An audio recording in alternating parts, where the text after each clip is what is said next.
Good morning student. बेटा आज हम 6 नंबर पे जो डिजीज़ है, रोग है ट्राइकोमोनियासिस, इसके बारे में हम पढ़ेंगे। बेटा इसका जो रोगजनक है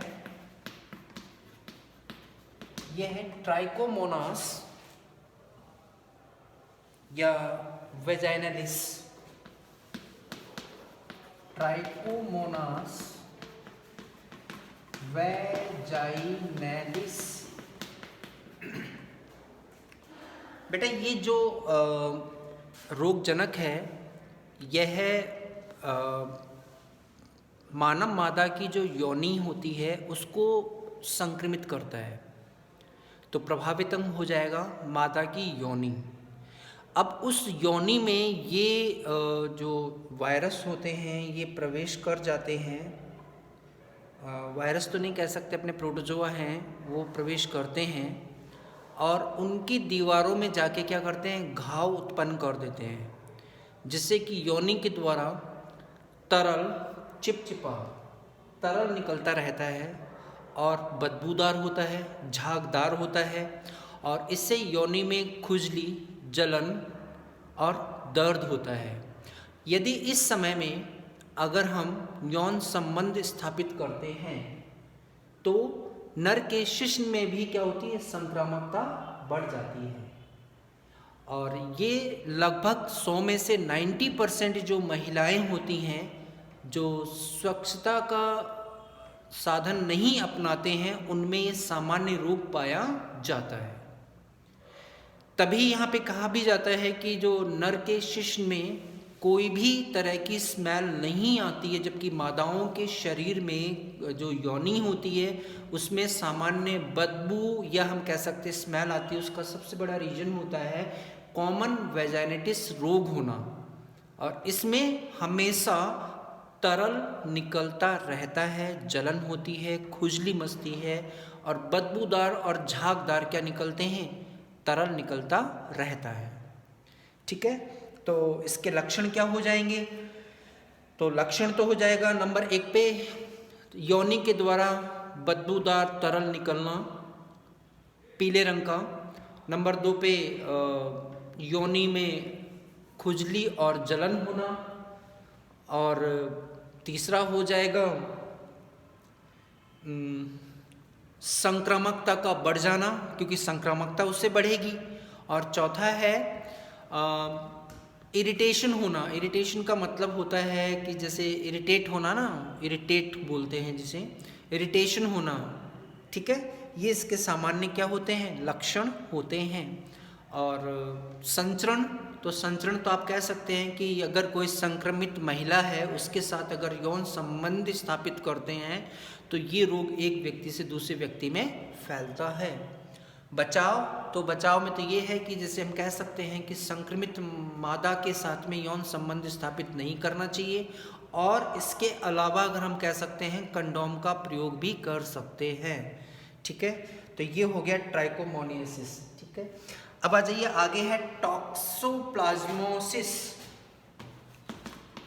टॉक्सोप्लाज्मोसिस, तो टॉक्सोप्लाज्मोसिस का रोगजनक की बात करें तो यहाँ पे है टॉक्सोप्लाज्मा गोंडियाई।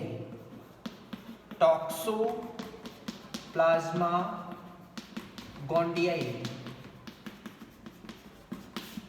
ठीक है ना, टॉक्सोप्लाज्मा गोंडियाई। तो ये जो प्रोटोजोआ होता है ये सामान्यतया त्वचा के नीचे संयोजी ऊतक होता है, इस तंत्र को प्रभावित करता है और अपने कह सकते हैं कि जो त्वचा की जो स्किन होती है वो लूज हो जाती है समय से पहले, क्योंकि वहाँ पे क्या बन जाता है, एक जाल का निर्माण हो जाता है। और ये जाल कौन बनाता है, यहाँ पे टॉक्सोप्लाज्मा गोंडियाई नामक जो प्रोटोजोआ होता है वो बनाता है। और लक्षण क्या होंगे, तो लक्षण में तो ये हो सकता है कि एंडोरेटिकुलो सिस्टम, ठीक है ना, एक तो ये प्रभावित होगा। दूसरा क्या होता है, तंत्रिका तंत्र प्रभावित होता है जिसमें मस्तिष्क भी आ जाता है और मेरु रज्जु भी इसमें शामिल होता है। तीसरा है इसमें जल शीर्ष नामक रोग भी होता है। जल शीर्ष का मतलब होता है कि मस्तिष्क वाले भाग में या तंत्रिका वाले भाग में क्या होता है कि उसमें जो भरा तरल होता है, तरल का नाम होता है सेरिब्रोस्पाइनल फ्लूइड जो होता है, उसकी मात्रा क्या होती बढ़ जाती है। और चौथा है, आप कह सकते हैं कि व्यक्ति है वो असामान्य क्रियाएं करने लग जाता है। तो ये था कौन सा, टॉक्सोप्लाज्मोसिस रोग। ठीक है, तो इसमें संक्रमण का तो कुछ दे नहीं रखा, कैसे फैलता है, तो फैलने का साधन तो एक ही होता है, जैसे भोजन है, जल है, इनके द्वारा ये रोग फैलता है। और उसके बाद में अगर आप देखेंगे बचाव, तो बचाव में तो यही है कि गर्म जल का सेवन करना चाहिए। ठीक है, अब आ जाइए हम लास्ट इसमें हम पढ़ते हैं कौन सा, मलेरिया रोग। मलेरिया, तो पहले मैं आपको बता दूं कि मलेरिया रोग में ये लक्षण वगैरह ये तो नहीं होते हैं, लेकिन इसका जो जीवन चक्र है उसके बारे में हम अध्ययन करेंगे यहाँ पे।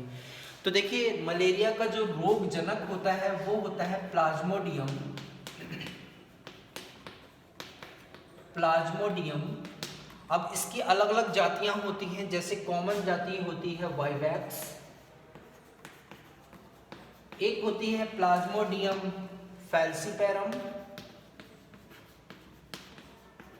ये सबसे घातक मलेरिया उत्पन्न करता है, अर्थात इस तरह का अगर प्रोटोजोआ आपके शरीर में प्रवेश किया है तो व्यक्ति की मृत्यु भी हो जाती है इस मलेरिया से। और इसके अलावा है प्लाज्मोडियम ओवेल और एक है प्लाज्मोडियम मलेरी। ये सामान्य स्पीसीज होती हैं, जातियां होती हैं जो कि प्लाज्मोडियम नामक रोग, मलेरिया नामक रोग उत्पन्न करते हैं। और अगर आप देखेंगे इसमें प्रभावित अंग की बात करते हैं, तो प्रभावित अंग, तो देखिए इसमें प्रभावित अंग में हम बात करते हैं मानव की।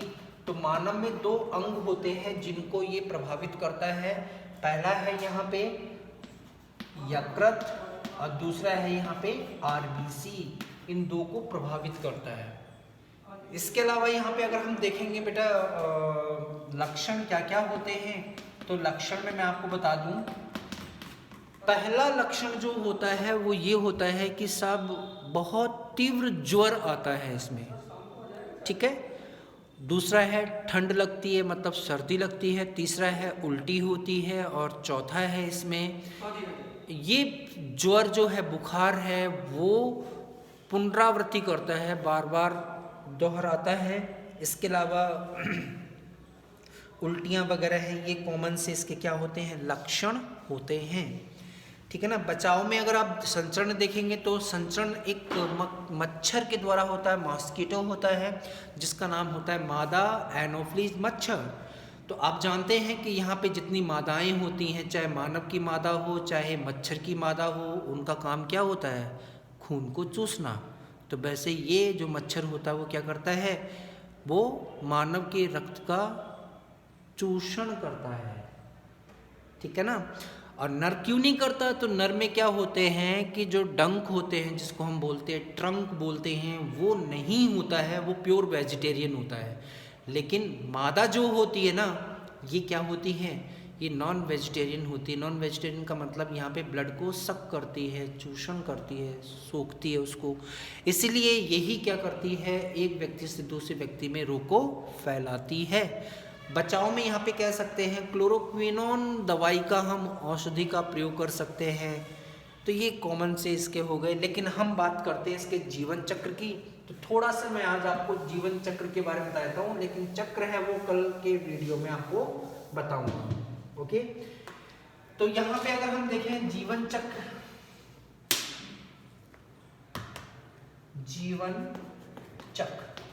तो प्लाज्मोडियम का जीवन चक्र काफी जटिल होता है, इसलिए इसको 2 परपोषियों की आवश्यकता होती है।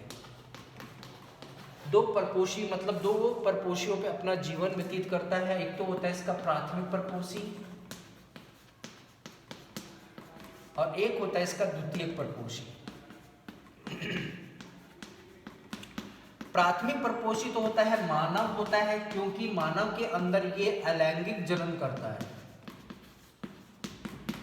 और दूसरा है द्वितीयक परपोषी है इसका कौन सा, मादा एनोफ्लिज मच्छर, और ये इसमें करता है लैंगिक चक्र, लैंगिक जनन पूरा करता है। तो बेटा आज हम यहीं पे इतना ही करेंगे, और जो इसका जीवन चक्र है काफ़ी बड़ा है, हो सकता है 2 वीडियो में इसका जीवन चक्र कंप्लीट होगा। ओके।